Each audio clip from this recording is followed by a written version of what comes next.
With that, who do you suppose is the most famous single Christian male? Not of all time. That one's kind of a given. And we'll get into that. Today, who is the most famous single Christian male? Who? The Pope. That was an answer that I got back. The Pope. Yeah, absolutely.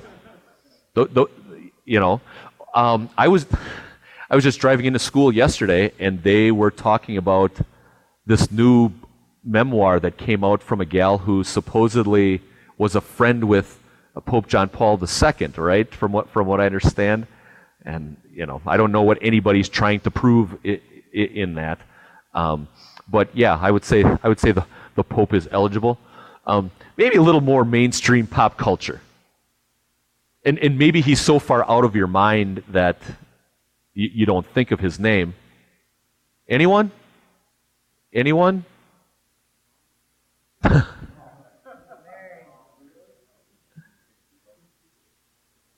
Boom. I would say Tim Tebow. Look at that guy's hair.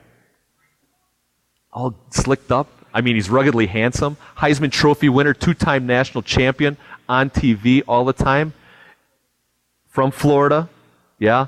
But in January, and I'm sure he didn't look at her this way, but his trophy girlfriend, the way a lot of people would look at her, broke up with him because he wanted to stay abstinent until marriage. And it was plastered all over the place. I just had this, I did this in chapel because it was how we love others. I don't get the Tim Tebow bashing. As a college quarterback, maybe he was annoying, maybe he was this and that. As an NFL quarterback, maybe his arm slot isn't just right, so that he can, be a quality NFL quarterback. But I don't understand the Tim Tebow hate, because through his foundation, he does wonderful things. He connects orphans in the Philippines. He has a hospital that he has in the Philippines where his parents were missionaries. Some of you might have heard about Night to Shine. Yeah, Night to Shine. On this past weekend, Shoreland Lutheran High School in the southeast part of our state hosted one of those events, and they were one of the events that one national publication did. I didn't learn what national publication that was, but this guy does a lot of good stuff. Why is he vilified? Why is he hated? I don't think it's because he's single, and I don't think it's because he's male. I think he's a Christian. He's a dumb Christian. He's unabashed. He's out there. He's Philippians 4 verse 13 on his eye black. John 3:16 on his eye black. And so you've got what's your name? Brian. Brian, you're just like me. How old are you? Yeah, when I was 14, I knew everything about everybody too. And then I grew up. We'll have to have a side talk.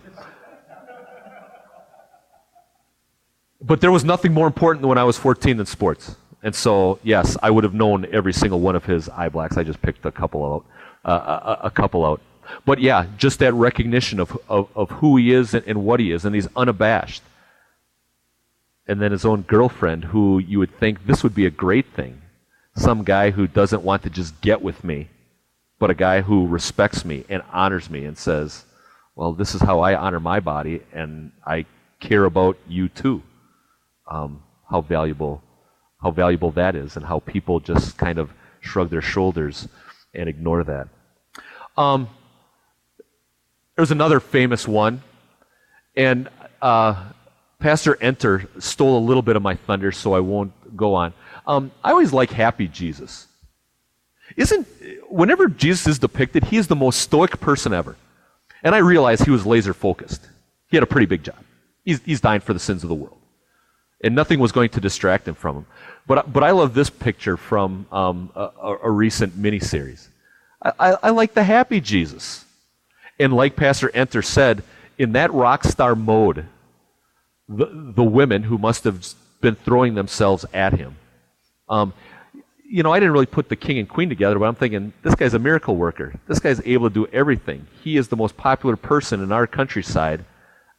What I wouldn't give to be with him.